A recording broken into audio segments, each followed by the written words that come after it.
السلام عليكم ورحمة الله وبركاته.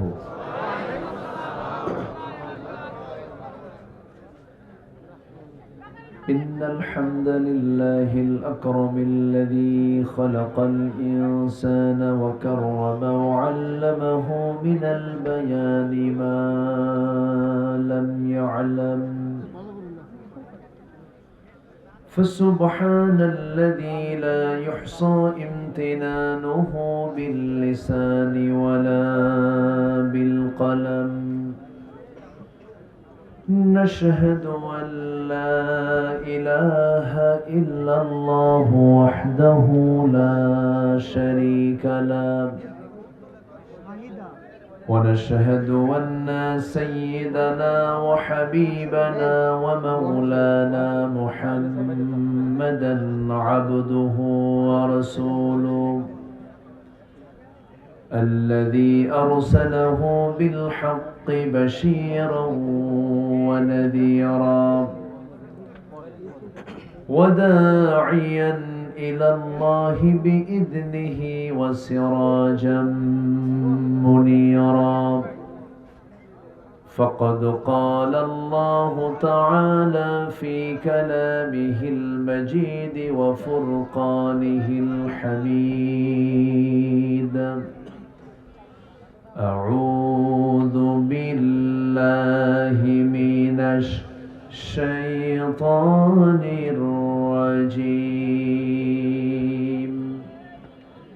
بسم الله الرحمن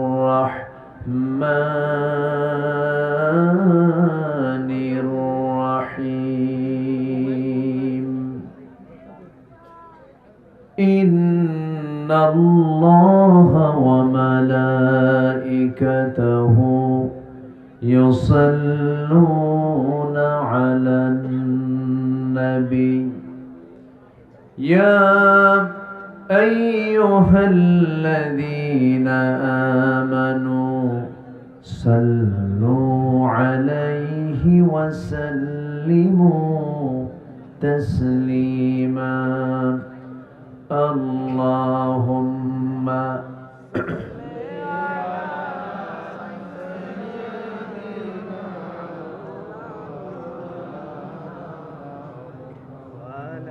وعلى آل سيدنا.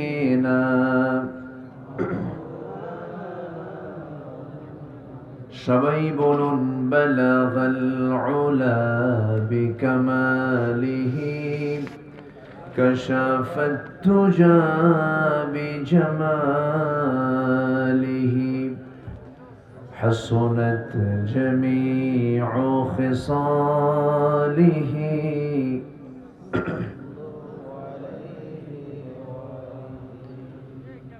سورة يوسف بداري حكمة لقمان ما قارئ قرآن باري يهدي لساد ما بلغ العلا بكماله كشف التجى بجماله حسنت جميع خصاله.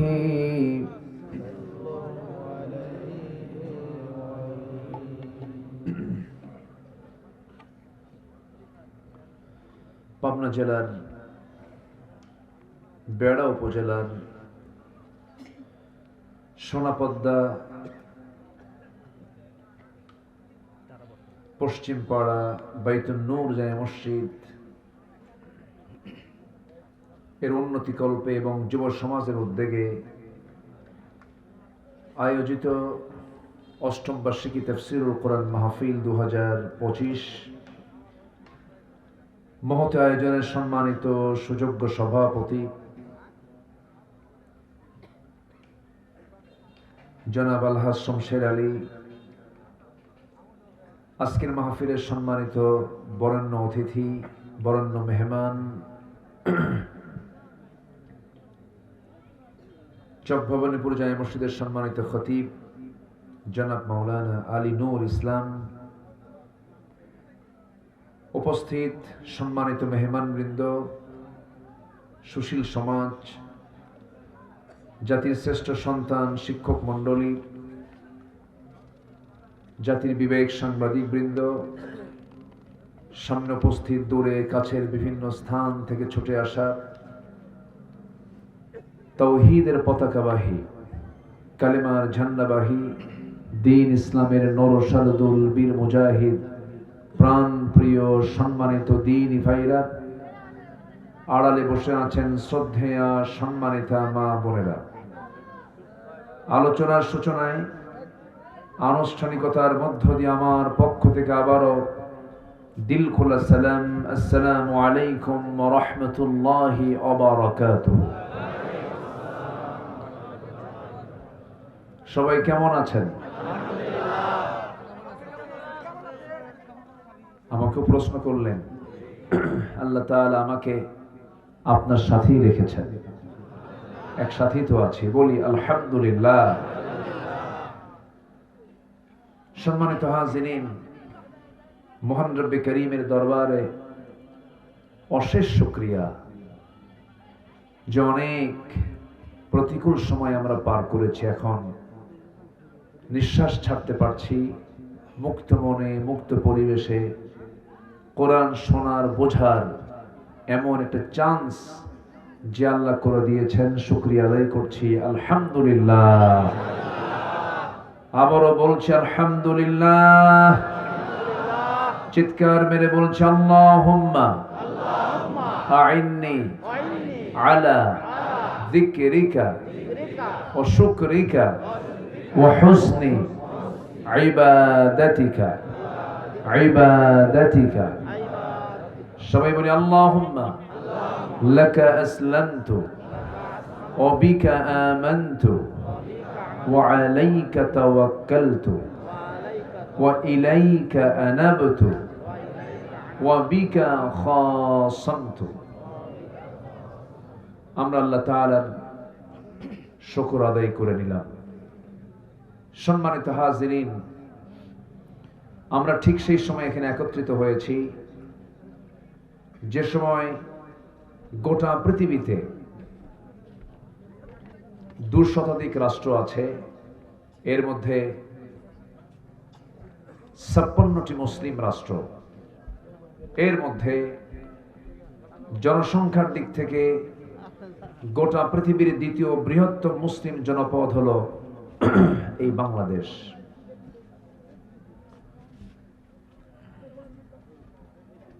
যে বাংলাদেশে প্রায় 20 কোটি মুসলমান, আলহামদুলিল্লাহ।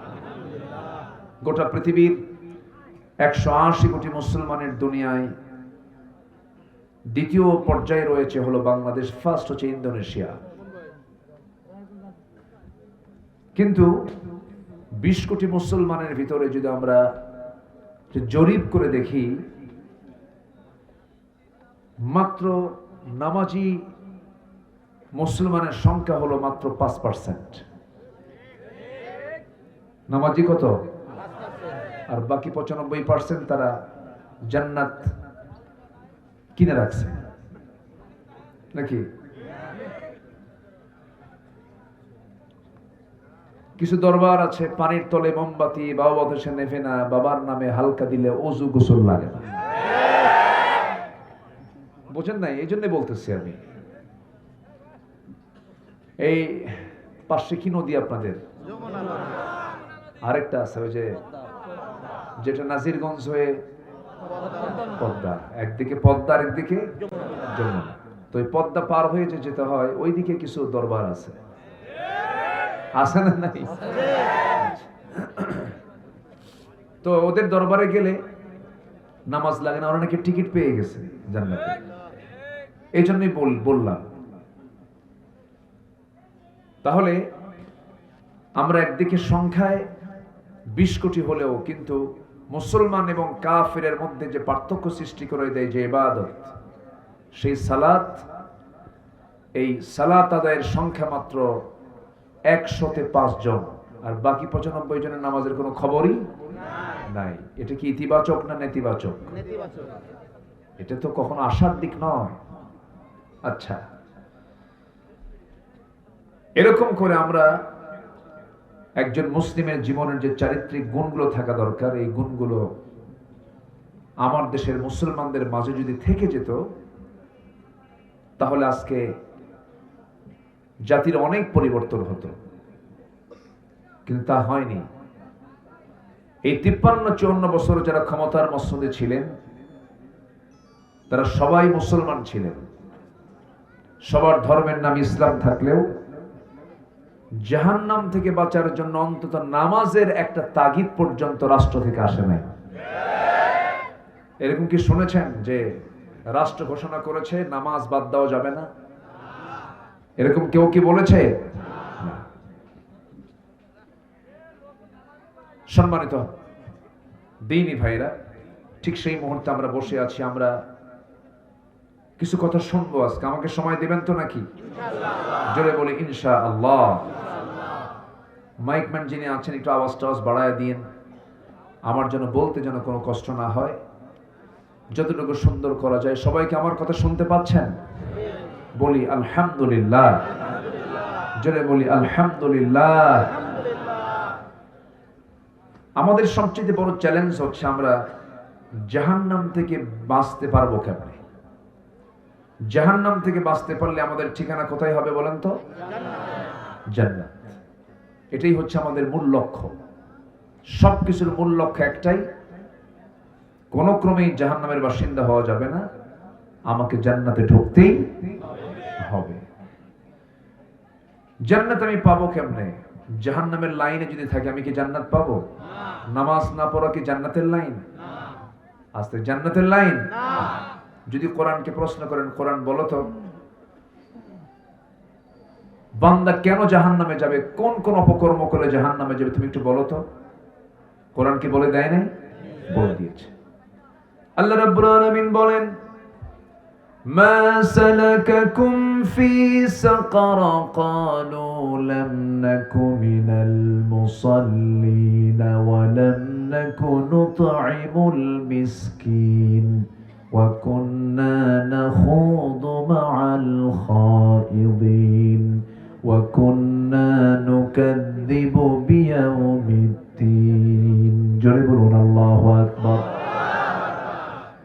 তোমরা আজকে দোজখে কেন, তোমরা আজকে জাহান্নামে কেন, সাকার নামক দোজখে কেন এসেছো? আজকে জাহান্নামীরা জবাবে বলবে, আমরা দুনিয়ার জিন্দেগিতে আমরা 4টা কাজ করে আসি নাই। এর মধ্যে 1 নাম্বার হলো আজান শুনেছি কিন্তু নামাজে যাই নাই। আজান কি কানে আসে না? আসে।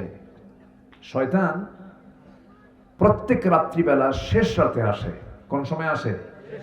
এবং সেই সময় আল্লাহ প্রথম আকাশে আসে। সুবহানাল্লাহ বলবেন না?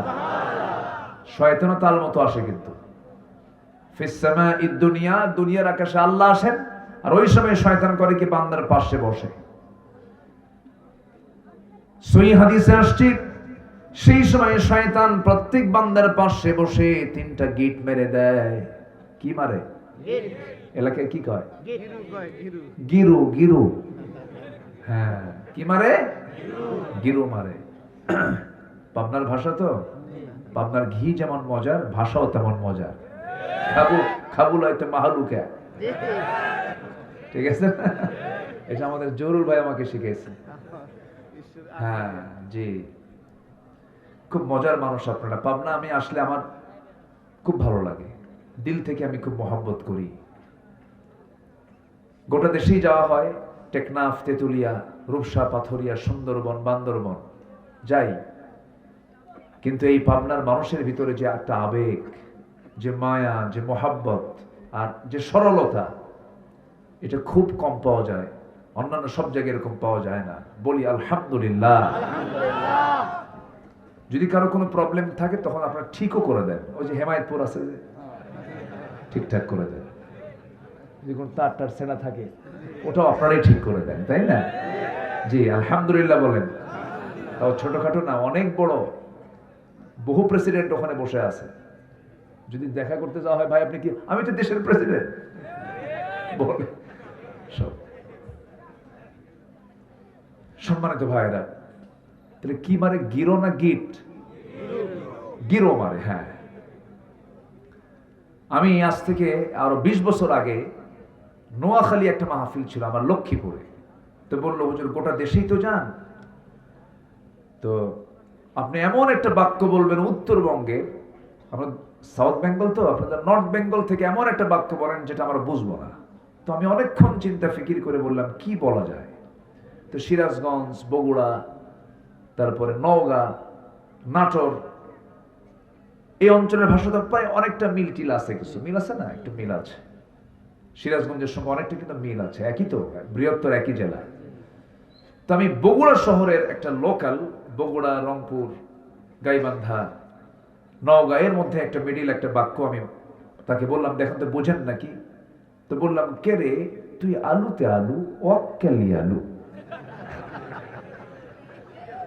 কি কথা কি বুঝতেছেন আপনারা?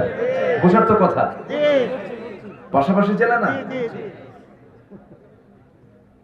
তো তুমি আসলে তো আসলে, ওকে কেন নিয়ে আসলে? কে রে তুই আলুতে আলু, ওয়াক্কালি আলু। হ্যাঁ, এটা চাটমোহর, তারপরে হ্যাঁ তাড়াশ, এই দিকের সাথে কিছু মিল আছে কিন্তু। তা আমি এটা বলি চুপ করে থাকলাম। তো উনি বলতেছেন, আপনি কি বললেন? তো বললাম, আপনি কি বুঝলেন? তো বলতেছেন, যেহেতু এক বাক্যের মধ্যে 3টা আলু পেলাম। 3টা কি পেলাম? আলু পেলাম, কিন্তু আসলে কি আলু না। এই হলো ভাষা। ভাষার মালিককে বলেন তো আল্লাহ। প্রত্যেক ভাষাই সুন্দর।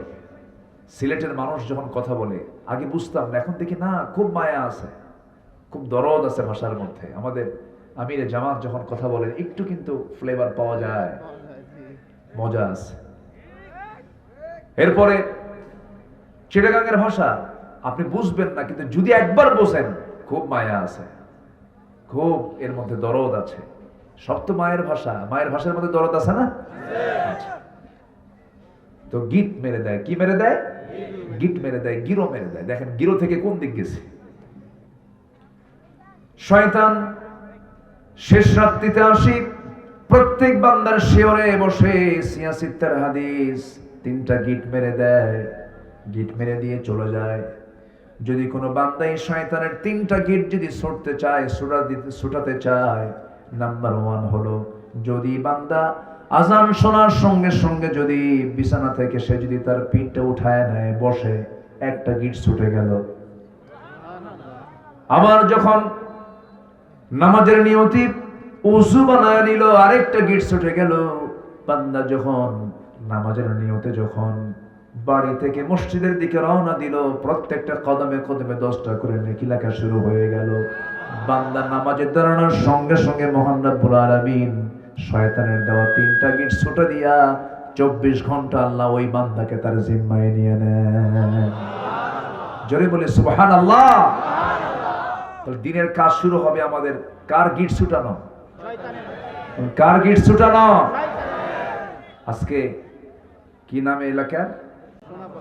সোনাপদ্মার মসজিদ কি ভরবে ফজরের নামাজে?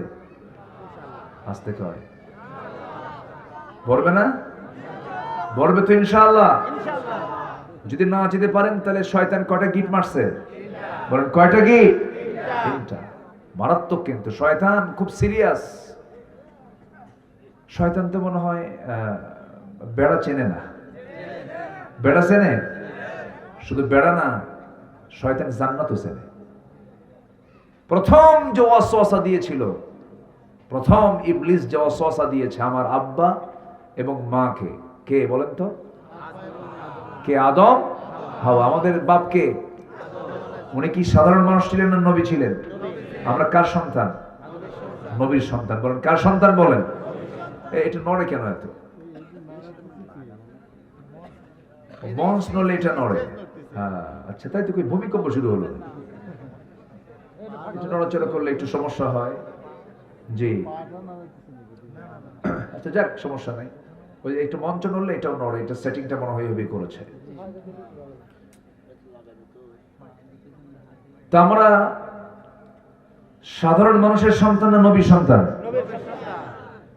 আমি অনেকদিন আগে এক মাহফিলে গেছি, এক পীর সাহেব, আমি ওনাকে সালাম দিলাম। আমি পীর বিরোধী না, আমি পীরকে মহাব্বত করি। হক যদি পীর হয় কেন সম্মান করব না?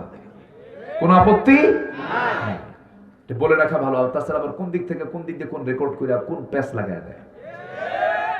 তো আমি সালাম দিলাম, উনি উত্তর দিচ্ছে না তেমন করে। এই মানে আছে না কিছু ভাব নেওয়া, কিছু আছে না, সালাম দিলাম একটু মাথা টাথা নাড়া, এরকম আছে না, মানে রুচি নাই, কি নাই, রুচি নাই। সালাম দিলাম, উনি উত্তর নিলেন না তেমন করে। তো আমি আবার তাকে বললাম যে হুজুর আপনার একটু মেহেরবানি করে একটু পরিচয়টা জানতে চাই। এরকম করে সুন্দর করে বললাম। উনি আরো বিরক্ত হয়ে এক পর্যায়ে বলে ফেলল, আমি অমক পীরজাদা।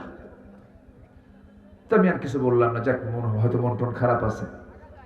কিছুক্ষণ পর উনি আমাকে এখন বলতেছেন, আপনার পরিচয়, আপনার নাম কি, আপনি কে? তাই বললাম, আমি বললাম নবীজাদা। কি কইছে? নবীজাদা। তো উনি আমাকে বলেন, আপনি এরকম করে বললেন কেন? হ্যাঁ, আপনি পীরের ছেলে যদি পীরজাদা হন, আমি নবীর ছেলে, আমার বাপ আদম নবী, আমি তার ছেলে, আমি নবীজাদা। দাম কার বেশি হলো? বল, নবীজাদার দাম বেশি হলো না? লাভ কি? লাভ নাই তো। নবীর ছেলে হয়েও লাভ নাই, নবীর বাপ হয়েও লাভ নাই, কুরাইশ বংশ দিয়েও লাভ নাই। আবু লাহাব কুরাইশ, আবু লাহাব কি লাভ আছে? লাভ নাই। নূহ আলাইহিস সালামের ছেলে কেনান একজন নবী, পয়গম্বরের ছেলে কেনান নবী, নবীর সন্তান হয়েও কোনো লাভ নাই, আবার নবীর বাবা হয়েও লাভ নাই। ইব্রাহিম আলাইহিস সালাম একজন নবী, তার বাবা একজন কাট্টা মুশরিক, বাপ নবীর বাপ হয়ে কোনো লাভ হবে না, কারণ নবীর বাবার পরিচয় দিয়ে জান্নাত মিলবে না, নবীর সন্তানের পরিচয় দিয়ে জান্নাত মিলবে না, বংশগত পরিচয় দিয়েও জান্নাত মিলবে না। তাই যদি হতো আমার নবীর একই বংশের মানুষ আবু লাহাবও জান্নাত পেয়ে যেত। তাহলে বংশ দিয়ে লাভ কি? চৌধুরী দিয়ে লাভ কি? নেতার পরিচয় দিয়ে লাভ কি? কিয়ামতের দিন এগুলোর কোনো মূল্য নাই। মূল্য আছে হলো ঈমানের, নামাজের মূল্য আছে। জোরে বলি সুবহানাল্লাহ। অতএব মূল্য যা দিয়ে পাবো সেই কাজগুলো করি আমরা। জোরে বলি ইনশাআল্লাহ।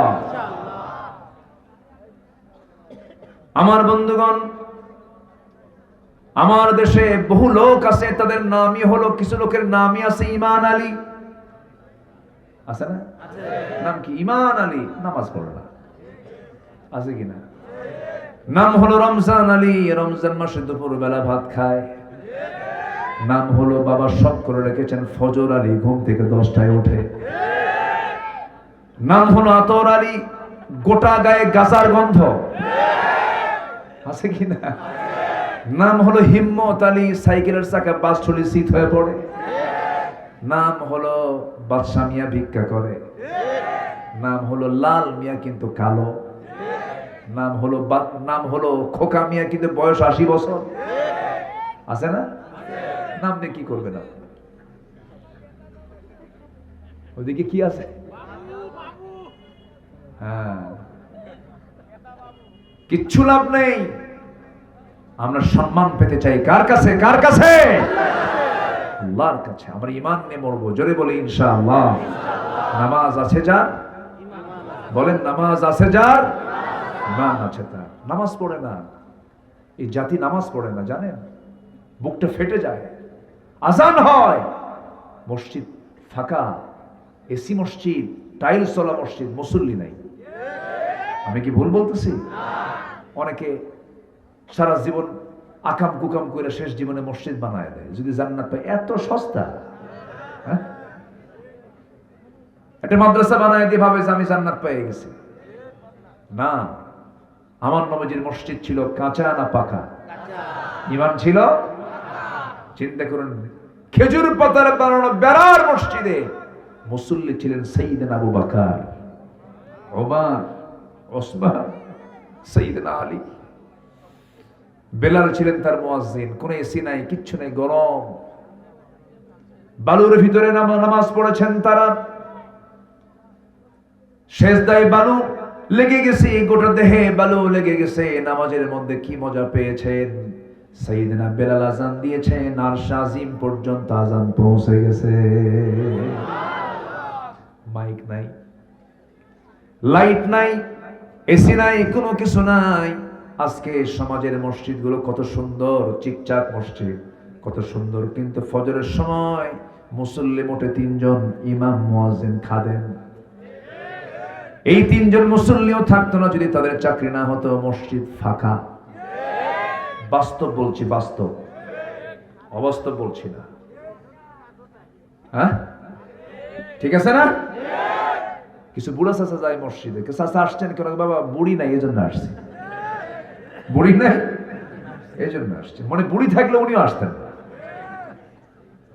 কি হলো এগুলো? কি চলতেছে এগুলো? রাসূল বলেছেন, যে বাড়িতে পুরুষ মানুষ থাকে প্রাপ্তবয়স্ক কিন্তু মসজিদে আসে না, আমার মনে হয় ওই বাড়িতে আমি আগুন ধরায় দেই।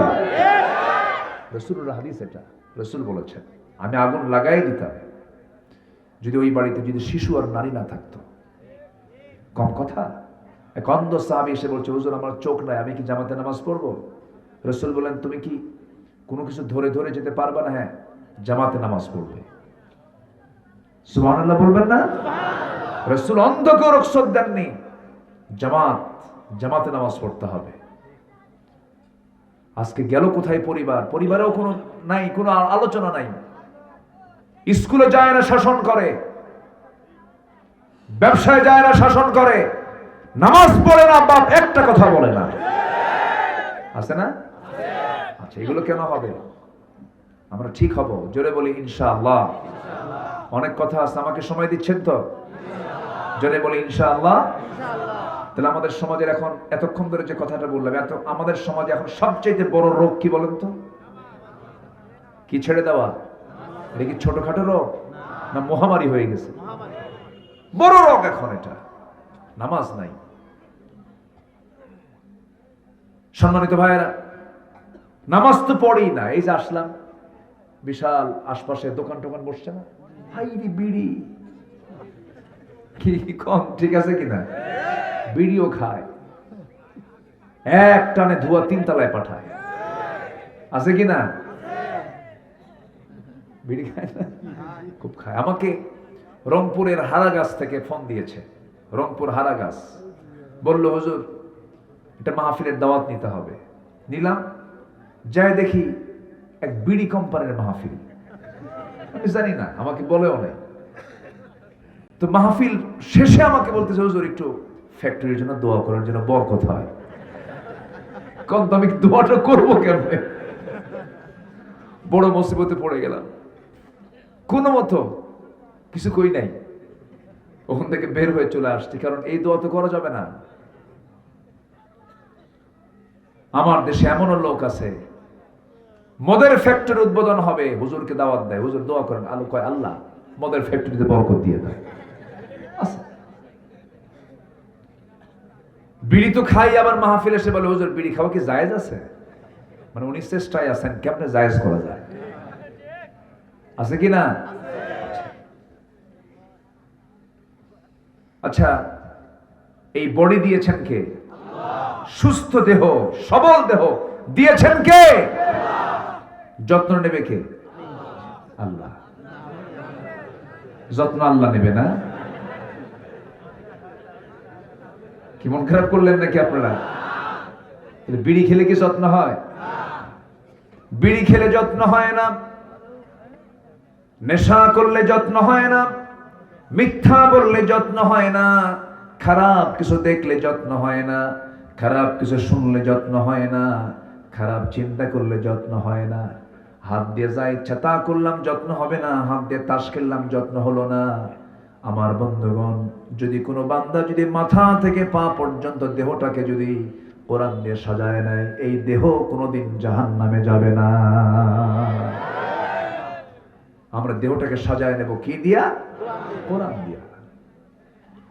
যে দেহে কোরআন তেলাওয়াত আছে সে ডানে একখান বামে একখান, এই আছে না নাই? 23 বছর পার না হতেই চোখ শেষ, আছে না নাই? 23 বছর পার না হতেই চোখ শেষ। 30 বছর যেতে না যেতেই ডায়াবেটিস। কি ঠিক আছে না? আপনার ডায়াবেটিস আছে? নাই, হবে না তো, এই বডি না এরকম। ডায়াবেটিস আসতেই তো ভয় করবে যে এই লোকের কাছে ডায়াবেটিস আসবো কেমনে, চিন্তা করে। এক লোক গ্রাম থেকে শহরে গেছে, অসুস্থ আত্মীয়, তো যে দেখে অসুস্থ, ডায়াবেটিস হয়েছে। ডায়াবেটিস কি বোঝে না, তো যার ডায়াবেটিস তাকে দেখে খুব সুন্দর চেহারা, উজ্জ্বল চেহারা, চেহারা সুন্দর, কোনো সমস্যা নাই। তো গ্রামের জীর্ণ শীর্ণ চেহারা, তো কি ভাই আপনার নাকি অসুখ হয়েছে, কি হয়েছে আপনার? কি ডায়াবেটিস? গ্রামের লোকটা মনে মনে কয়, আরে আমার যদি এই ডায়াবেটিসটা হতো, চেহারা কত সুন্দর হতো।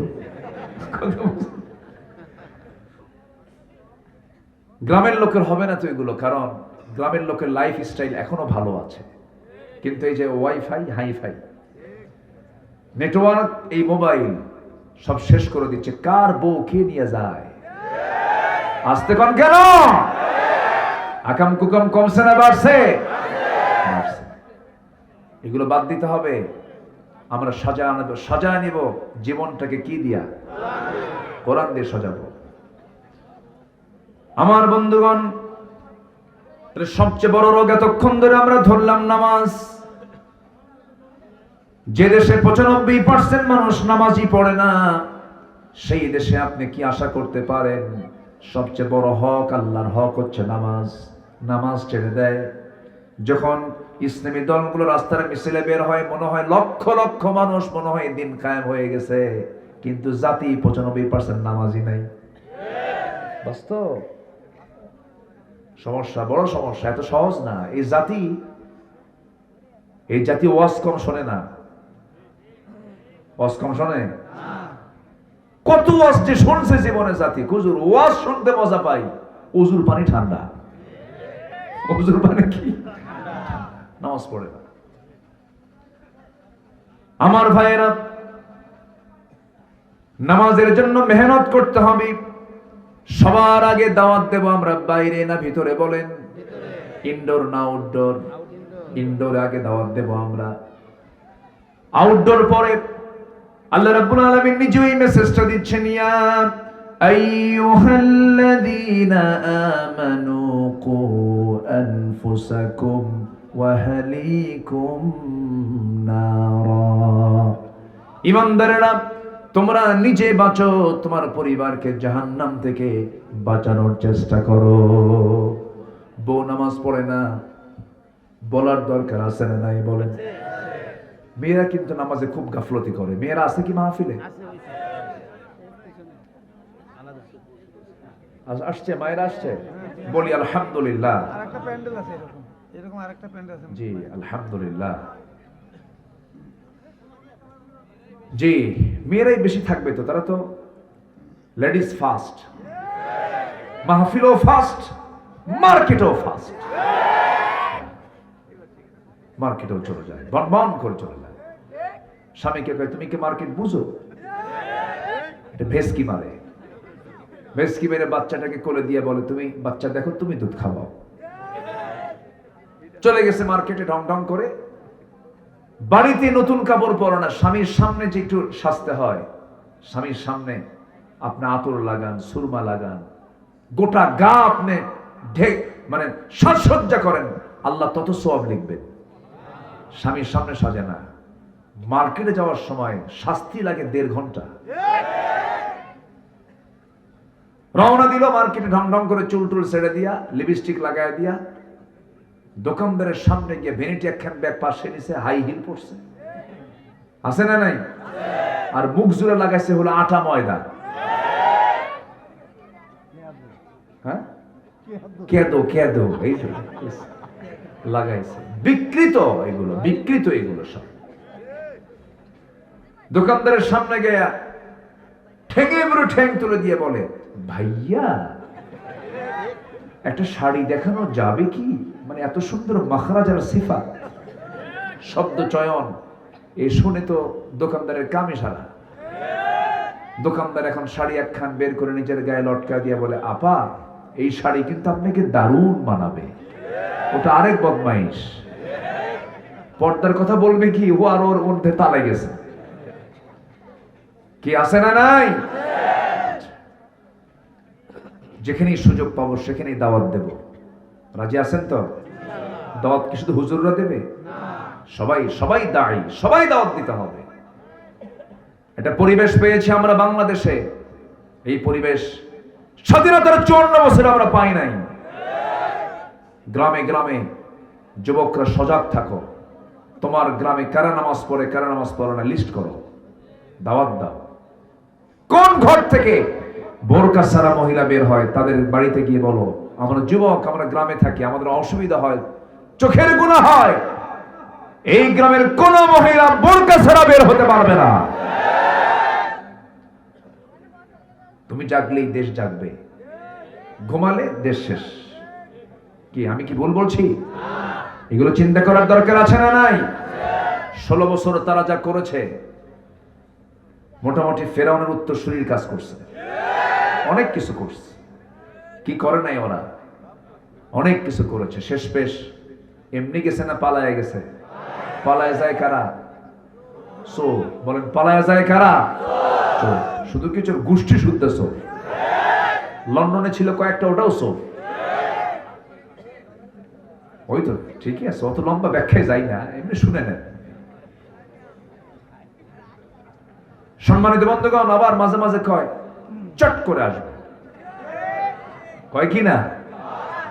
চট করে আসবো। বহু কিছু করেছে ওরা। আমাদেরকে 16 বছর রাজাকার বলে গালি দিয়েছে। 16 বছর যা ইচ্ছা তাই করেছে। ওদের খায়েশ মিটাইছে। নিজামীর মতো মানুষকে, আহা, আপনাদের কলিজার টুকরা সন্তান, এই সাথিয়া বেড়া হৃদয়ের স্পন্দন শহীদ আল্লামা মতিউর রহমান নিজামী রাহিমাহুল্লাহ। আমি তার যত কথা শুনেছি জীবনে, একটা কথার মধ্যে কোনো অপ্রাসঙ্গিক অতিরঞ্জিত একটা ওয়ার্ড পাই নাই আমি। মানুষ তো ভুল হয় না, অনেক সময় অতিরিক্ত কথা বের হয় না। একটা কথা মেপে মেপে তিনি কথা বলতেন। অনেক বড় মাপের আলেম ছিলেন। হয়তো আগামী বাংলাদেশে এমন ধরনের ব্যক্তি আর আসবেই না। সম্মানিত বন্ধুগণ, এমন ধরনের ব্যক্তি একজন দুজন নয়, অনেক আলেম ওলামাকে তিলে তিলে তাদেরকে শেষ করে দেওয়া হয়েছে। শেষমেশ আল্লামা সাইদিকেও তারা ছাড়ে নাই। আল্লামা সাইদি মক্কায় গেলে আব্দুর রহমান সুদাইসি কাবার ইমাম, তার বন্ধু, আলহামদুলিল্লাহ। লন্ডন মুসলিম সেন্টার উদ্বোধন হবে, কাবার ইমামকে দাওয়াত দেওয়া হলো, আল্লামা সাইদি সেখান থেকে মেহমান হয়ে গেছেন। সেখানে উনি একজন মেহমান। আল্লাহু আকবার। এত মহান একজন ব্যক্তি, সেই লোকটাকে শেষ পর্যন্ত কুচক্রান্তর মধ্য দিয়ে চিকিৎসার নাম করে 13ই আগস্ট 2023 সালে কাশিমপুর কারাগার থেকে প্রিজন ভ্যানে করে জুলুম করে হসপিটালে ভর্তি করায়া, চিকিৎসার নাম করে মেডিকেল টিম গঠন করে দিল্লির প্রেসক্রিপশনে তাকে পয়জনিং করে হত্যা করা হয়েছে।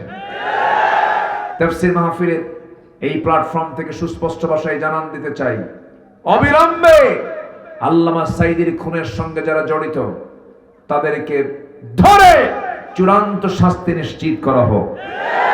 রাজি আছেন কারা কারা? হাত উঁচু করে দেখেন মুসলমান।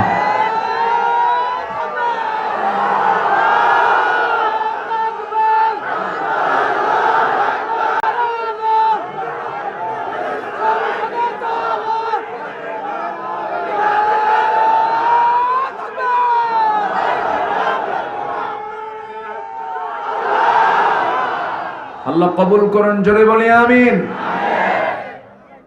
যদি মরেও যায়, কঙ্কাল নিয়ে এসে হলো বিচার করা দরকার।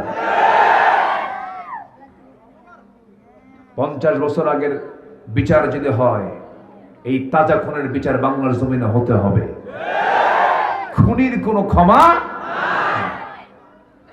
রাগ করতেছেন মনে হয়?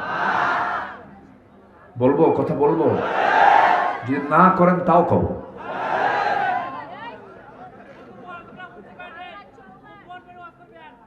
এই পাবনাতে আমি এসেছি, পাবনা মাহফিল করতে এসে পাবনার কিছু কুলাঙ্গার মঞ্চে আগুন লাগিয়ে দিয়েছিল দই বাজারে। আমাকে লক্ষ্য করে গুলি পর্যন্ত করা হয়েছে। যারা কোরআনের মাহফিল আগুন ধরায় দেয়, আল্লাহ ওদের গায়ে আগুন ধরায় দিয়েছেন। এখন কই ওরা আছে?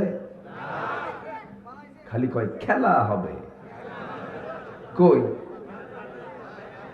এত বড় বদমাইশ শামীম ওসমান একটা, ও তো শুরু করছে এই শব্দটা। ও এই কথার রূপ দিছে, কিন্তু মানে প্রথম স্টার্টার হচ্ছে শামীম, আর এটাকে মানে ভাইরাস করছে হচ্ছে এই ভাইরাস। আমি কই প্রতিবন্ধী না? প্রতিবন্ধী। মানুষ এত জঘন্য হয়, কোথায় গেল তারা? কি দাপট, কি প্রভাব, কি চাপা ওদের! ওরে বাপরে, চাপার ঠেলায় মানে চাপা এত শক্ত, ট্রাকের চাকা পড়লো চাপা ভাঙবে না, এত শক্ত চাপা। কিন্তু কই গেল? আদর্শ থাকতে হয়। কি থাকতে হয়? আদর্শ। আদর্শের কোনোদিন পরাজয় হয় না। ওরা আদর্শ নাই, এই জন্য পরাজিত হয়েছে। ঠিক কিনা বলেন?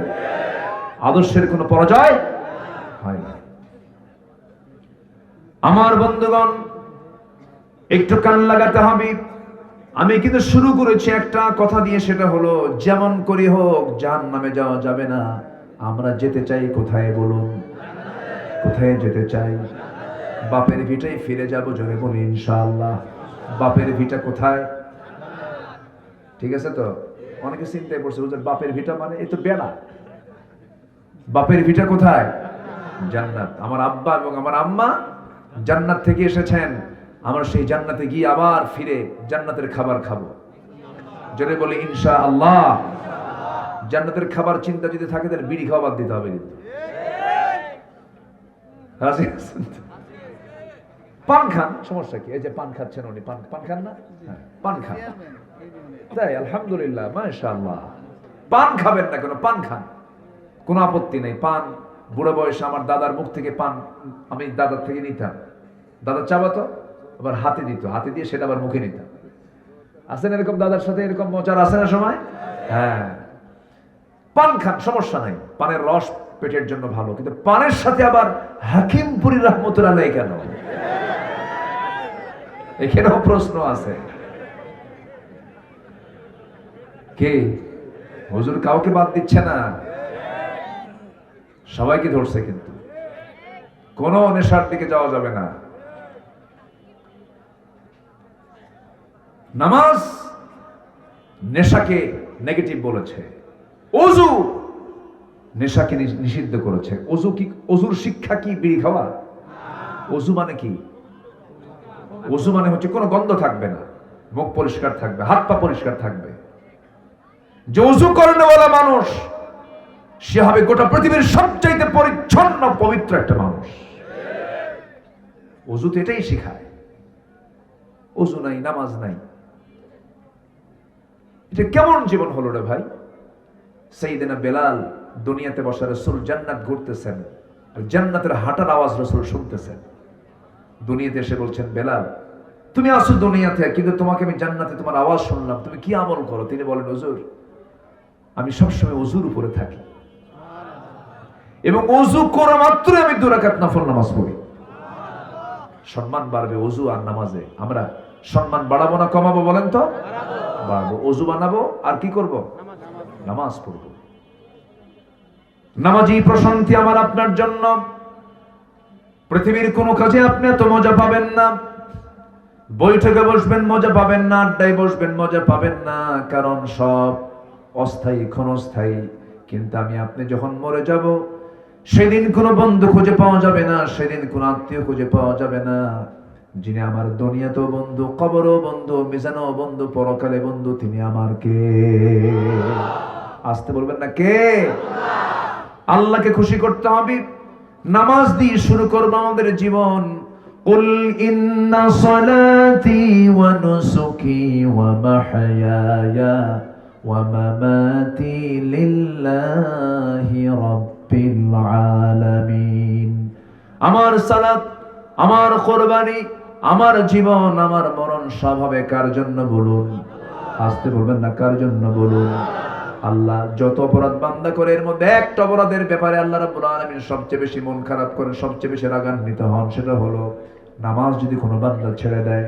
সূরা মারিয়ামের ভিতরে আসছে, যে আয়াতকে সামনে রেখে আমি আজকে কথা শুরু করেছি, নামাজ দিয়ে শুরু করেছি।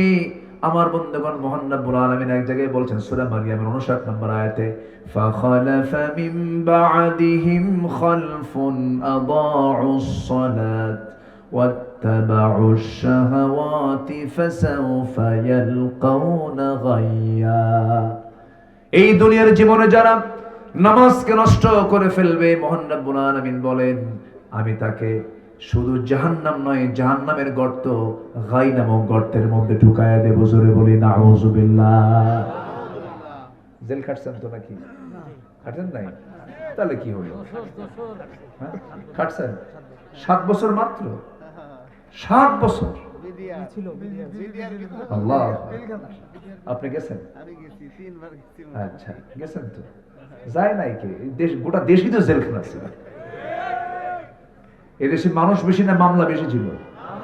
মামলাই বেশি। জি, 2018 সালে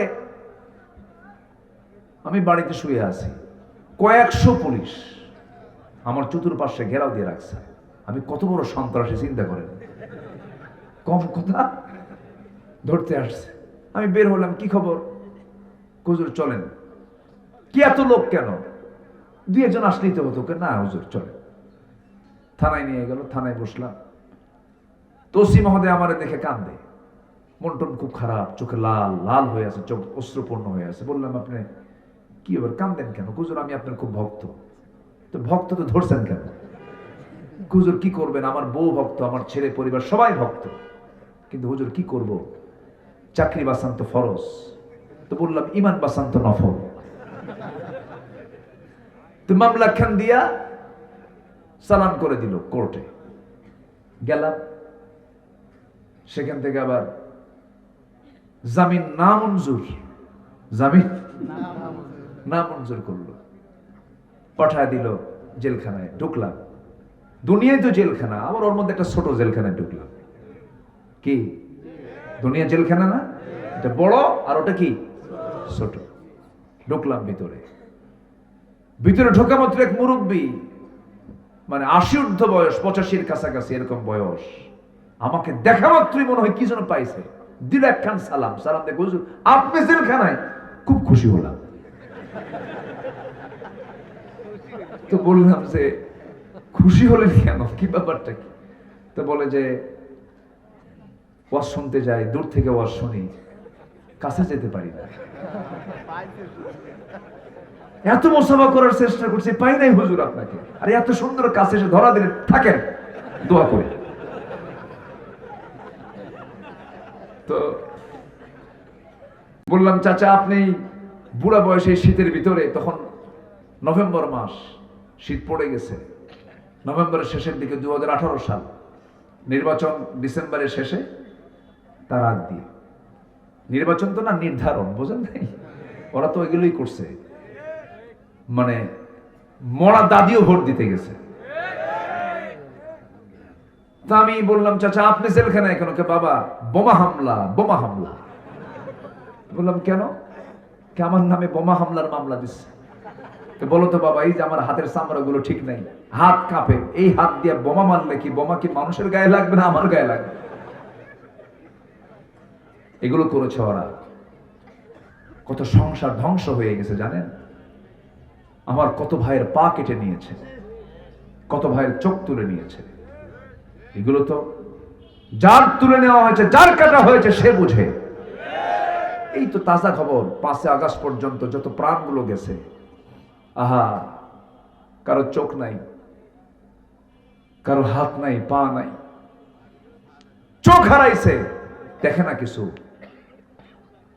তরুণ যুবক, 18-19 বছর বয়স, কি করবে বলেন? একটা মানুষের জীবনের দাম নাই ভাই, দাম নাই, দাম নাই, দাম নাই। আপনি কোন গুলি মারলেন যে গুলির টাকা জনগণের? জনগণের টাকায় কেনা সেই গুলি আপনি জনগণকে মারলেন। আল্লাহ ছাড় দেন, ছেড়ে দেন না, ঠিক কিনা? এমন ধরেছেন, ওরা আলেমদেরকে বেইজ্জত করতে চেয়েছেন, আল্লাহ ওদেরকে ন্যাংটা করে বিদায় করে দিয়েছেন। রাখেন নাই, ন্যাংটা করে বিদায় করে দিয়েছেন। এটা তো এটা তো এখন না, আগের থেকেই আছে। একজন নবী ছিলেন মুসা আলাইহিস সালাতু ওয়াস সালাম, নাম শুনছেন তো? সবচেয়ে রাগ বেশি কোন নবী? খুব রাগ ছিল, প্রচন্ড রাগী ছিলেন তিনি। রাগ যখন হতো টুপি ভেদ করে চুল বের হয়ে যেত, এত রাগ ছিল তার। এবং তার রাগের বহিঃপ্রকাশ মালাকুল মউত টের পাইছিল। জান কবজ করতে আসছে, মারছে থাপ্পড়, এক থাপ্পড় খায় শীত হয়ে পড়ে আছে। আল্লাহকে বলে, আল্লাহ তুমি কার কাছে পাঠাইছো? আমার জান তো কবজ, আমারই জান কবজ হওয়ার মতো অবস্থা। খুব রাগী ছিলেন। একদিন আল্লাহকে বলছেন, আল্লাহ তোমার সঙ্গে তো অডিও কল কথা বলি, আজকে একটু ভিডিও কল মারবো। কি কল মারবো? Video call. আল্লাহ বলেন, লেন তারানি, ভিডিও কলে দেখা হবে না, জান্নাতে দেখা হবে। আল্লাহু আকবার বলেন। এই নবীর বিরুদ্ধে একবার ফেরাউন, এই আমাদের লেডিস ফেরাউনের মতো, খালি রাজাকার কইছে না, রাজাকার কইছে না, বললো যে মুসা যদি আল্লাহর নবী হয়, ওর সমস্যা তো সমস্যায় থাকা লোক নবী হয় কেমনে? কি সমস্যা? মুসার একটা সমস্যা হচ্ছে গোপন সমস্যা। কি সমস্যা? মানে এমনি একটা হাতে আন্দাজে কইছে। কি গোপন সমস্যা? অন্ডকোষ একটা ছোট আর একটা বড়। সহি বর্ণনা, কিন্তু এটা সহি, একদম সহি ঘটনা। আচ্ছা, এই কথা যদি কারো না হয়, এই ঘটনা যদি কারো না ঘটে থাকে, সমস্যা নাই, এমন জাতীয় লোককে যদি বলো, ওর কি মেজাজ ঠিক থাকবে? পৃথিবীতে কোন পয়গাম্বর ত্রুটিপূর্ণ ছিলেন না। পৃথিবীর সমস্ত পয়গাম্বর ছিলেন তৎকালীন দুনিয়ার সবচাইতে সুন্দর সুপুরুষ। যখন ওনার কানে এই সংবাদ গেছে যে আমার অন্ডকোষ ঠিক নাই, বলেন এই নবী কি ঠিক থাকার কথা? আল্লাহকে বলে, আল্লাহ শোনো, তাড়াতাড়ি ফয়সালা করো, আমি কিন্তু এগুলো মানতে পারতেছি না। আমার সব ঠিক থাকার পরেও ও আমার বিরুদ্ধে এই কথা বলবে কেন? আল্লাহ তুমি তাড়াতাড়ি ঠিক করো। আল্লাহু আকবার বলেন। আল্লাহ বললেন, মুসা চিন্তা করো না, আমি লুঙ্গি খুলে দেখা দেবো, যাও। যেরকম সুবহানাল্লাহ। অনেক লম্বা কথা ছিল, আমি আটকাবো না, বলে দিচ্ছি। মুসা আলাইহিস সালাতু ওয়াস সালাম গোসল করার জন্য সামনে পানি পেলেন, কিন্তু লুঙ্গি তার বিকল্প ছিল না। একটা লুঙ্গি ছিল, সেই লুঙ্গিটা তিনি পাথরে রাখলেন, পাথরের উপরে রাখলেন, রেখে তিনি পানিতে নামলেন, গোসল করলেন। গোসল করে তিনি লুঙ্গিটা হাতে নিবেন, লুঙ্গি হাতে নিতেই দেখতে পেলেন লুঙ্গির নিচে থাকা পাথরটা তাজা হয়ে মারছে দৌড় লুঙ্গি নিয়া। সুবহানাল্লাহ বলবেন। আল্লাহর খেলা শুরু হয়ে গেছে। বলছেন আল্লাহ যে আমি তোমাকে দেখাই দেব। উনি এখন বলতেছেন, এই পাথর থাম। পাথর কি নবীর কথা শুনবে না আল্লাহর কথা শুনবে? পাথরের কি জীবন থাকে? জীবন দিয়েছেন কে? মাটির কি কোনো জীবন আছে? এই মাটি থেকে আমাকে বানায় আমার জীবন দিয়েছেন কে? সে আল্লাহকে পাথরকে জীবন দিতে পারেন না? পাথর নিয়ে মারছে দৌড়। পাথর এখন কি নবীর কথা শুনবে না আল্লাহর কথা শুনবে? পাথর চলতেছে, পাথর সামনে দৌড়াচ্ছে লুঙ্গি নিয়ে। মুসা আলাইহিস সালাম তিনি উলঙ্গ আছেন, কিন্তু মনেই নাই তিনি যে উলঙ্গ আছেন। স্মৃতি থেকে আল্লাহ রাব্বুল আলামিন মুছে দিয়েছেন। তিনি হাতের লাঠিটা নিয়ে বলছেন, পাথর থাম, পাথর থাম। পাথর থামে না। শেষ পর্যন্ত পাথর গিয়ে সেই জায়গায় থেমেছে। লুঙ্গিটা হাতে করে নিয়া যে জায়গায় ফেরাউন তার সমস্ত মন্ত্রী পরিষদ বর্গ নিয়া মিটিং এ বসছে। আল্লাহু আকবার বলবেন। মুসা চলে গেছেন ওই দরবার পর্যন্ত, তিনি মনে নাই তিনি যে উলঙ্গ আছেন। সামনে যে দাঁড়ানো মাত্রই ফেরাউন নিচের দিকে তাকায় দেখে সব ঠিক আছে। আল্লাহু আকবার বলবেন না? আল্লাহ 16 বছর পর আলেমরা যে নির্দোষ আল্লাহ তা প্রমাণ করে ছেড়েছেন, ঠিক কিনা? সম্মানিত ভাইরা, মূল পয়েন্ট হচ্ছে আমরা নামাজ কিন্তু বাদ দেব না। রাজি আছেন তো সবাই? আপনার নামাজ ঠিক হবে, দেশে ইসলাম কায়েম হয়ে যাবে ইনশাআল্লাহ। জোরে বলি ইনশাআল্লাহ। as-salatu imaduddin faqad aqamaha faqad aqama ad-din। নামাজ হচ্ছে দ্বীনের স্তম্ভ, এটা কায়েম হবে, দ্বীন কায়েম হয়ে যাবে। আল্লাহু আকবার বলেন। বেনামাজি লোকটা আপনি করবেন কি? সবাই বলে, সবাই কি জান মাল দিতে রাজি আছেন? হুজুর রাজি আছি। ওইদিকে নামাজি পড়ে না, কিসের জান দেবে ও? হ্যাঁ, জান দেওয়া তো সহজ, নামাজই পড়ে না, ও জান দেবে কি? ঠিক আছে না চাচা? জি আলহামদুলিল্লাহ, আল্লাহ কবুল করুন, নামাজি বানান। জোরে বলি আমিন। আমি কি শেষ করে দেব নাকি? দু একজন ওঠে, ধরেন তো, এই বসেন, রাগ করতেছেন, একটু বসেন, একটু কাইন্ডলি বসেন। আমি আর বেশি সময় নেব না। আগামীকালকে আমার মাহফিল বেশি দূরে না, মাত্র নোয়াখালী। মাত্র কোথায়? মানে বৃহত্তর নোয়াখালী, ফেনীতে মাহফিল। সেখানেও যাব, আমারও যেতে হবে। তা আমার তো পেরেশানি বেশি, আপনি চলে যাবেন, আমার তো মন খারাপ হবে। আপনি একটু বসুন, আমরা আয়াতটি একটু শেষ করি। ধীরে ধীরে যে প্রসঙ্গ নিয়েছে সেই প্রসঙ্গ আস্তে আস্তে শেষের দিকে যাব। জোরে বলি ইনশাআল্লাহ। তাহলে আল্লাহ পাক কোন আমল বাদ দিলে সবচেয়ে বেশি রাগ করেন বলেন তো? জোরে বলেন, কোন আমল বাদ দিলে? নামাজ। সালাতকে বাদ দেওয়া যাবে না।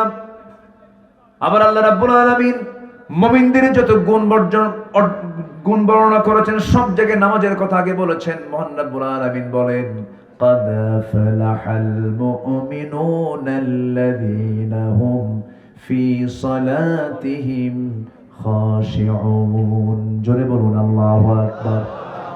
প্রকৃত মুমিন তো তারাই, ওই সমস্ত মুমিনগুলো সফল যারা নামাজটাকে খুব সুন্দর করে খুশুর সঙ্গে আদায় করে। আপনি কি জানেন, বান্দা যখন নামাজে দাঁড়ায়, আল্লাহ বান্দার সামনে সরাসরি দাঁড়ায় যায়। আল্লাহ আমাকে মাফ করতে চান বলেই আল্লাহ বলছেন, বান্দা তুই আমার সামনে নামাজে দাঁড়া, আমি তোর সব গুনাহ মাফ করে দেব। গুনাহ মাফের জায়গাই হলো নামাজ। গুনাহ মাফের জায়গা কোথায়? নামাজ। নামাজ আমরা কেউ ছাড়বো? সবাই পড়তে রাজি আছেন তো? কয় ওয়াক্ত নামাজ? কয় ওয়াক্ত নামাজ? একটা হাদিস আমার কাছে মানে ওই হাদিসটা যখন আমি পড়ি, আমার কাছে খুব আশাজনক মনে হয়। রাসূল শুধু বলেছেন শেষের দিকে এসে, যখন তিনি মারা যাবেন, সর্বশেষ শুধু বলে, আমার উম্মত আয়েশা বলে দিও, আমার উম্মতরা যেন নামাজটা না ছেড়ে দেয়। আল্লাহু আকবার বলেন। তার দরদ আমাদের দিকে কম না বেশি? তিনি চান যে আমার কোন উম্মতকে রেখে আমি জান্নাতে যাব না। তার চাওয়া এটা। এই জন্য তিনি বলেছেন, আমার উম্মতরা যেন নামাজটা না ছেড়ে দেয়। আমি আল্লাহকে বলবো। আল্লাহু আকবার, কি দরদ তার। সারা জীবন তিনি কেঁদেছেন, কবরে শুয়ে শুয়ে কাঁদতেছেন। কাল হাসরের ময়দানে সবাই বলবে নফসি নফসি, আমার নবী বলবেন উম্মতি উম্মতি।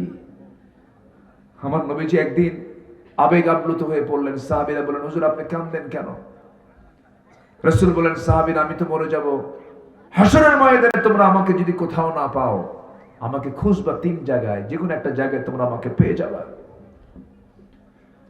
সাহাবীরা বললেন, ইয়া রাসূলুল্লাহ, কোন কোন জায়গায় খুঁজবো একটু বলে দেন। রাসূল বললেন, নাম্বার 1 হলো মিজানে খুঁজবে, যদি না পাও পুলসিরাতে খুঁজবে, সেখানেও যদি না পাও তোমরা আমাকে হাউজে কাউসারে খুঁজবে, অবশ্যই আমার সাক্ষাৎ সেখানে মিলে যাবে। হাউজে কাউসারের পানি জান্নাতের পেয়ালা দিয়ে তোমাকে পান করাবো, জনমের মতো তৃষ্ণা নিবারণ হয়ে যাবে। আমি তুমি দুজন মিলে একসঙ্গে জান্নাতে প্রবেশ করবো। জোরে বলি সুবহানাল্লাহ। আমার নবীজির জীবনের শেষ মেসেজটা ছিল নামাজ। as-salat as-salat ইমামান লাকা ইমানুকুম। রাসূল যখন মারা যাবেন, আমার নবীজি একাধিক স্ত্রীর মধ্যে আম্মা জান আয়েশার ঘরকে তিনি চয়েস করলেন, ভিতরে ঢুকলেন। ঢুকে বলছেন, আয়েশা রে, শরীরটা প্রচন্ড খারাপ, জ্বর, প্রচন্ড মাথা ব্যথা, আর আয়েশা কেমন যেন গোটা শরীর কামড়াচ্ছে। শেষ জীবনে আমার নবীজির দেহের মধ্যে বিষক্রিয়া দেখা দিয়েছিল। নবীজিকে দুনিয়া থেকে বিদায় করার জন্য ইহুদিরা খাবারের মধ্যে বিষ ঢুকাইছিল। কি ঢুকাইছিল বলেন? বিষ ঢুকাইছিল। দুজন সাহাবী এট এ টাইম সেখানে মারা যান।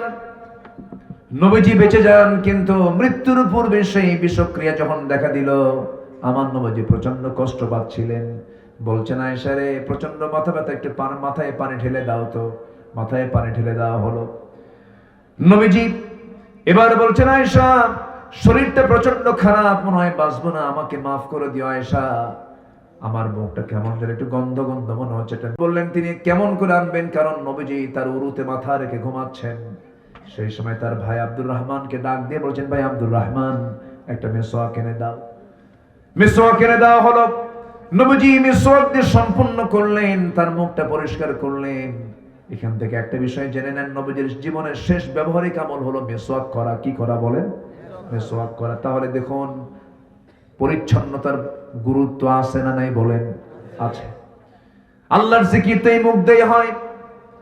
এই মুখের মধ্যে হারাম কিছু নেওয়া যাবে না, হারাম কোনো খাবার নেওয়া যাবে না, হারাম কোনো কথা মুখে নেওয়া যাবে না। যার মুখটা পরিচ্ছন্ন রাখবে আল্লাহ রাব্বুল আলামিন ওই বান্দাকে জান্নাত দিয়ে দিবেন। জোরে বলি সুবহানাল্লাহ। আযমান লাহুল জান্নাহ, রাসূল বলেছেন আমি তার জন্য বেহেশতের জামিন হয়ে যাব। আমার নবীজি এরপরে বলছেন, আয়েশা আমি মনে হয় দুনিয়া থেকে বিদায় হয়ে যাব, দেখো তো আমার কলিজার টুকরা মেয়ে ফাতিমাটা কোথায়? ফাতিমার নাম নিতেই দরজায় হাজির হয়ে গেছেন। রাসূল তাকে কাছে টানলেন। সিয়াসিতে হাদিস আমার নবীজি করলেন কি, ফাতিমার কানের মধ্যে নবীজি মুখ ঢোকায়া মুসকে মুসকে হাসি মেরে বলছেন, ফাতিমা রে, দুনিয়ার জীবনও তুমি আমার কাছে, কবরের জিন্দেগিতেও তুমি আমার কাছেই থেকে যাবে। আমার নবীর ইন্তেকালের 6 মাস পর তিনি দুনিয়া থেকে বিদায় নিলেন। রাতের বেলা আবু যর গিফারীকে রাসূল স্বপ্নের মধ্যে দেখিয়ে দিলেন, বললেন, আবু যর, আমার কলিজার টুকরা মেয়ে ফাতিমা দুনিয়াতে নাই, কবর খনন করো। তিনি ঘুম থেকে উঠলেন, রাসূলকে স্বপ্নের মধ্যে দেখলেন। এইদিকে ফাতিমা বলেছেন, আমার স্বামী আলী শরীরটা আমার খারাপ, দিনের বেলা মরলে পরও কাউকে জানাবেন না, রাতের বেলা যদি আমি মরে যাই কাউকে বলবেন না, 2-1 প্রতিবেশীকে ডাক দিয়ে রাতের বেলায় জানাজা দিয়ে দিবেন। অসংখ্য লোকের মাঝে আমাকে দাঁড় করাবেন না, আমাকে সামনে রাখবেন না। অন্তত আমাকে না দেখলেও আমি কতটুকুন লম্বা, কতটুকুন খাটো, কতটুকুন চিকন, কতটুকুন মোটা অনুমান করবে, আমার পর্দার খেলাফ হয়ে যাবে। রাতের বেলা কয়েকজনকে নিয়ে আপনি আমার যা কাফন দাফন করে দিবেন। সাইয়েদনা আলী কাউকে বললেন না তেমন ভাবে রাত্রে বেলায় দাফন করবেন। কিন্তু আবু যর গিফারী রাতের গভীরে সে দরজায় নক দিয়ে বলছে, ভাই আলী, তাড়াতাড়ি দরজা খোলো, কি হয়েছে? তোমাকে তো কিছুই বলা হয় নাই। কেঁদে কেঁদে বলছেন, রাসূল আমাকে স্বপ্নে জানিয়েছেন ফাতিমা নাই। তিনি কবর খনন করার জন্য চলে গেছেন। কবর খনন করতেছেন। আবু যর গিফারী খুব আবেগী একজন সাহাবী ছিলেন। তিনি যখন ইসলাম গ্রহণ করেন, রাসূল তাকে বলেছেন, আবু যর, দিন গ্রহণ করেছো, মক্কার হাওয়া ভালো না, প্রকাশ্যে কোথাও কিছু বলার দরকার নেই, তোমার গোত্রে গিয়ে কালিমার দাওয়াত দাও। কালিমার দাওয়াত নিয়ে তিনি তাওহীদের দাওয়াত নিয়ে রাসূলের কাছ থেকে কালিমা নিয়ে তিনি যখন বের হলেন, যাবেন গেফার গোত্রে চলে যাবেন, কিন্তু কাবার দরজার দিকে তাকায় ভাবতেছেন, এত বড় মহাসত্য আমি কেমন করে আড়াল করি। চিৎকার মেরে কাবার দরজার সামনে দাঁড়ায় বললেন, আশহাদু আল্লা ইলাহা ইল্লাল্লাহ। আবু জেহেলের সন্ত্রাসী বাহিনী আক্রমণ করে বসলো, মারতে মারতে রক্তাক্ত করে জমিনে ফেলে দিল, মরা মরা অবস্থা। আবু জেহেল হঠাৎ করে এসে বলতেছে, কে? এই যুবকের পরিচয়টা কি? হঠাৎ করে প্রশ্ন করছে, ওই যুবক তোমার বাড়ি কোথায়? আমি গেফার গোত্রের মানুষ। আবু জেহেল বলল, খবরদার খবরদার, এই লোকটাকে মারা যাবে না, মরে যদি যায় তাহলে আমাদের ব্যবসা বন্ধ হয়ে যাবে, ওই দিক দিয়ে আমাদের বাণিজ্য কাফেলা চলে। আবু যর গিফারী মুক্ত হয়ে গেলেন। অনেকদিন পর রাসূল যখন বিজয়টা পেয়েছিলেন, সেই সময় বলেছেন, আবু যর, তোমাকে মানা করার পরে তুমি কেমনে প্রকাশ্যে কালিমার দাওয়াত দিলা? আবু যর গিফারী বলেন, হুজুর, আমার মন চাচ্ছিল হকের কথা বলে বলে আমি শহীদ হয়ে আল্লাহর জান্নাতে চলে যাব। জিকির করি লা ইলাহা,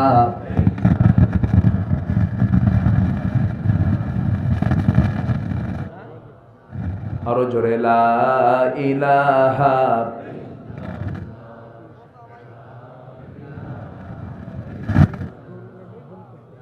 আরো জোরে লা ইলাহা, লা ইলাহা ইল্লাল্লাহু মুহাম্মাদুর রাসূলুল্লাহ সাল্লাল্লাহু আলাইহি ওয়াসাল্লাম। কি হলো মাইকে? বাংলা কি আগুন টাগুন ধরলো নাকি? ঠিক করে? জি, আমি খুবই খুশি যে একটা লোক নড়েন নাই। বলি আলহামদুলিল্লাহ। ঠিক আছে, এইভাবে রাখেন, কেউ যাবেন না। আর একটু সময় আমি কথা বলবো, আমাকে সময় দিচ্ছেন তো আপনারা নাকি?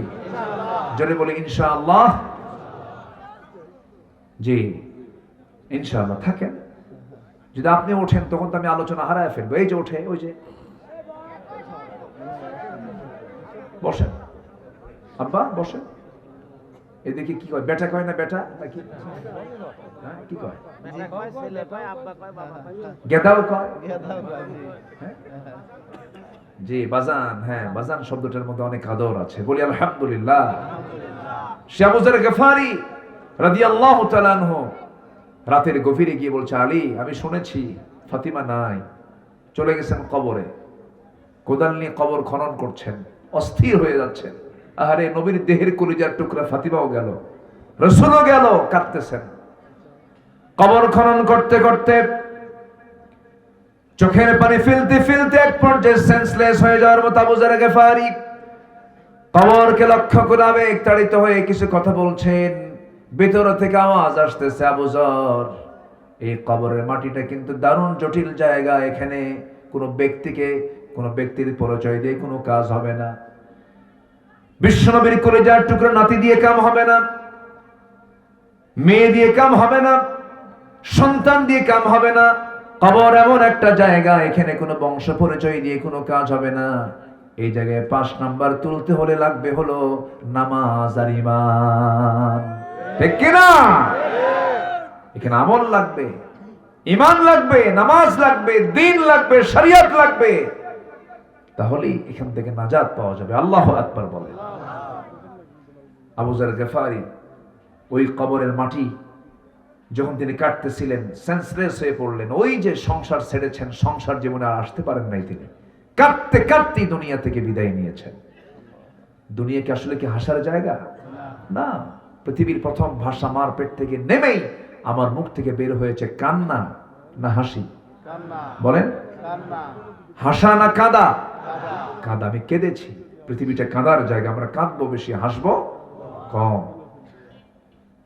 সম্মানিত ভাইরা, তাহলে যদি কোরআনকে প্রশ্ন করে, কোরআন তুমি বলো তো কোন অপরাধের শাস্তি সবচাইতে বেশি?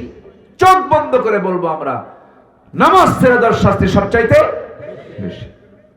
গাই নামক গর্তের মধ্যে আল্লাহ পাক ঢুকাবেন। গাইয়ুন, এটা এমন একটা গর্ত যে গর্তকে জাহান্নাম পর্যন্ত ভয় পায়।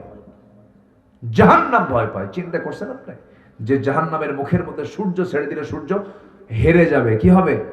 হেরে যাবে। এত বড় একটা জাহান্নাম পর্যন্ত এই গর্তকে ভয় পায়। গর্ত এত ভয়ঙ্কর। বেনামাজিকে ওই জায়গায় ঢুকানো হবে, নফসের দাসত্ব করবে যারা তাদেরকে ঢুকানো হবে, জিনাকারকে ঢুকানো হবে, মদ্যপায়ীকে ঢুকানো হবে, সুদখোরকে ঢুকানো হবে। সুদখোর বুঝি বেড়া উপজেলায় একটাও খুঁজে পাওয়া যাবে না। আছে? এই সময় কেউ উঠেন না, উঠলে ভাববো ওটাই সুদ খায়। ওয়াজের পয়েন্ট অনুযায়ী ওঠা বসা করে নাকি? সুদ। আহারে নামাজ পড়ে, কিন্তু নামাজও পড়ে, পাক্কা সুদখোর। আছে না নাই? লাভ কি? কোনো লাভ নাই তো। মাথায় টুপি, লুঙ্গি নাই। কি নাই? লুঙ্গি নাই, সব শেষ। এজন্য সুদের ধারে পাশে যাব না, জোরে বলি ইনশাআল্লাহ। জিনার কাছে যাব না, জোরে বলি ইনশাআল্লাহ। কোন নেশার কাছে যাব না, জোরে বলি ইনশাআল্লাহ। সূরা মারিয়ামের 59 নম্বর তাফসীরে কুরতুবীর মধ্যে আসছে, শুধু 2 শ্রেণী নয়, আরো 6 শ্রেণীকে আল্লাহ রাব্বুল আলামিন এই গাই নামক গর্তের মধ্যে ঢুকাবেন। এর মধ্যে 1 জিনা, 2 যে মদ্যপায়ী, 3 হলো সুদখোর, নাম্বার 4 হলো যে সন্তান তার পিতামাতার খেদমত করে না। এমন সন্তান তো মনে হয় নাই। আছে? আসতে কয় আছে না নাই? আছে। আচ্ছা, মা বড় না বউ বড়? উত্তর হয়নি। চিন্তা করবেন, একটু বইয়ের দিকে তাকাবেন আর মার দিকে তাকাবেন, ভালো করে চিন্তা করে বলবেন। বলেন তো, মা বড় না বউ বড়? মাহফিলে মা বড়, বাড়িতে বউ বড়। এখন কুছে ঠিক উত্তর কিন্তু পাইছি। ঠিক আছে না? আমি কিন্তু জায়গা মতো হাত দিচ্ছি সব। কারণ রোগ যদি নির্ণয় না হয় রোগী সারবে কেমনে? আমি কিন্তু রোগগুলো ধরে ধরে দিচ্ছি একটা একটা করে। আমি কিন্তু যদিও হয়তো কিছু কিছু হাসির খোরাক পাচ্ছেন মাঝে মাঝে, কিন্তু হাসির খোরাক এর মধ্যে নাই, এর মধ্যে চিন্তার খোরাক কিছু আছে, একটু মাথায় নেন। আচ্ছা বলেন তো, মা এবং স্ত্রীর সামনে দুজনে দাঁড়ায় আছে, দুজনকেই খাটো চোখে দেখার কি কোনো সুযোগ আছে বলেন তো? না। কিন্তু একটা বিষয় খেয়াল রাখবেন, মার সামনে বউকে খাটো করা যাবে না, আবার বউয়ের সামনে মাকে খাটো করা যাবে না।